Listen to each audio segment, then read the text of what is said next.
Olá, meu nome é Carlos e estamos mais uma vez juntos em nosso programa Refletindo com Emmanuel.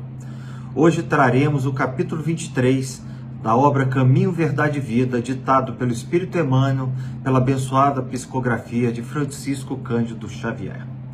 Vamos lá então para a nossa lição de hoje. O capítulo 23 ele traz em seu título Viver pela Fé. E inicia da seguinte forma: Mas o justo viverá pela fé. Paulo, em sua carta aos Romanos, o capítulo 1, versículo 17. Na Epístola aos Romanos, Paulo afirma que o justo viverá pela fé. Não poucos aprendizes interpretaram erradamente a assertiva. Supuseram que viver pela fé seria executar rigorosamente as cerimônias exteriores dos cultos religiosos. Frequentar os templos, harmonizar-se com os sacerdotes, respeitar a simbologia sectária, indicariam a presença do homem justo. Mas nem sempre vemos o bom ritualista aliado ao bom homem. E antes de tudo é necessário ser criatura de Deus em todas as circunstâncias da existência.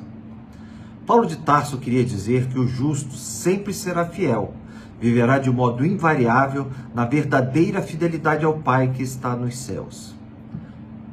Os dias são ridentes e tranquilos? Tenhamos boa memória e não desdenhemos a moderação. São escuros e tristes? Confiemos em Deus, sem cuja permissão a tempestade não desabaria. Veio o abandono do mundo? O Pai jamais nos abandona. Chegaram as enfermidades, os desenganos, a ingratidão e a morte? São todos bons amigos por trazerem até nós a oportunidade de sermos justos, de vivermos pela fé segundo as disposições sagradas do cristianismo. Nessa linda reflexão de Emmanuel sobre essa passagem do nosso Evangelho, ele tenta trazer duas ideias principais, que está dentro desse texto, nessa interpretação dele. A primeira ideia é a seguinte, e que nem toda a forma que nós normalmente, por atavismos passados, nós somos às vezes ótimos ritualistas, ou seja, trazendo para a doutrina espírita, nós frequentamos o centro espírita rigorosamente, religiosamente, nos dias de palestra, nós vamos lá, tomamos o passe, tomamos da água fluidificada, tá certo? Participamos dos estudos que existem em nosso centro espírita, ou seja, nós somos pessoas que estamos dentro da doutrina, cumprimos nossas obrigações dentro da doutrina. Entretanto, Emmanuel ressalta que esse tipo de atitude, ou seja, lógico que louvável pela nossa disciplina de estarmos na doutrina, não significa que nós sejamos bons, efetivamente bons. E ele traz isso no seu texto, quando ele fala assim: frequentar os templos, harmonizar-se com os sacerdotes, respeitar a simbologia sectária, indicaria a presença do homem justo. Tá certo? Justo. Entretanto, ou disciplinado. Entretanto, ele continua: nem sempre vemos o bom ritualista aliado ao bom homem.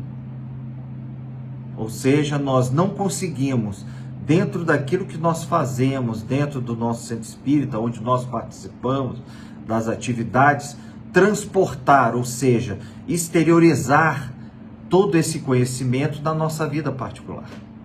Sermos boas pessoas, termos serenidade, sermos pessoas com paciência, com tolerância ao nosso próximo, tá certo? Nós temos dificuldade disso.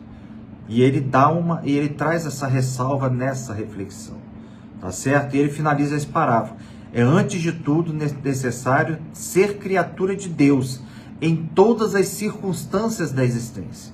Então é um pouco disso que eu falei, nós sermos bons dentro do centro espírita, sermos disciplinados, participarmos das atividades, participarmos dos estudos, mas ao mesmo tempo nós levarmos isso, exteriorizarmos todos esses aprendizados na nossa vida normal, dentro de casa, com nossa família, no trabalho, com os amigos, em todas as circunstâncias da nossa existência.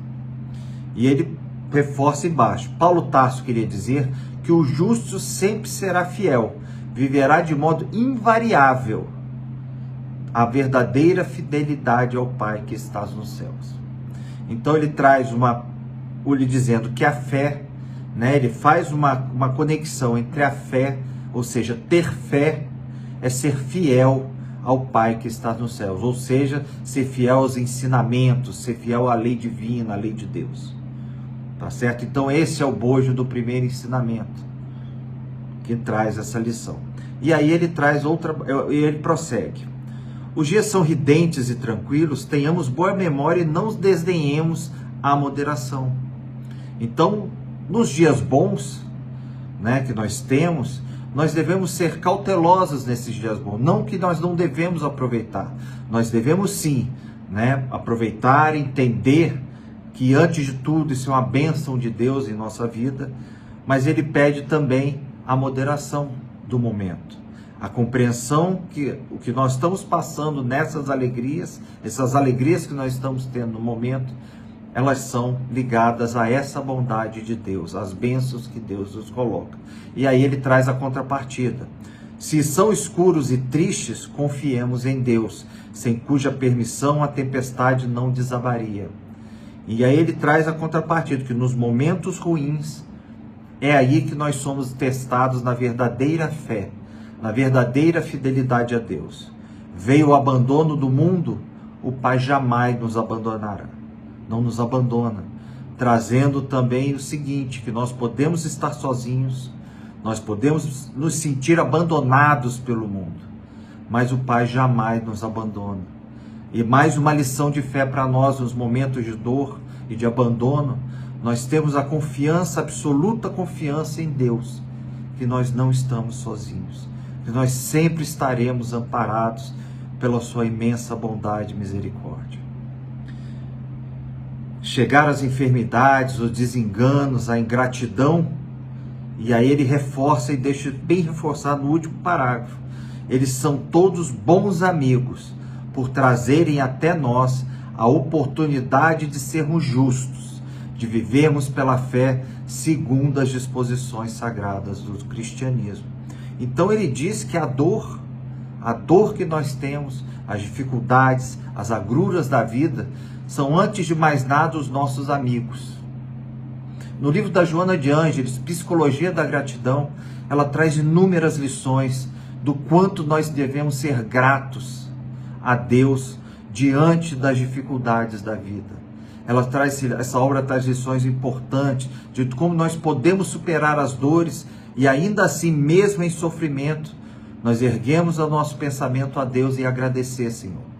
Porque esse tipo é o que traz efetivamente, ele nos molda, ela permite moldar o nosso espírito, permite que nós possamos, por meio da dor, sairmos de todo esse problema e crescermos na direção de Deus.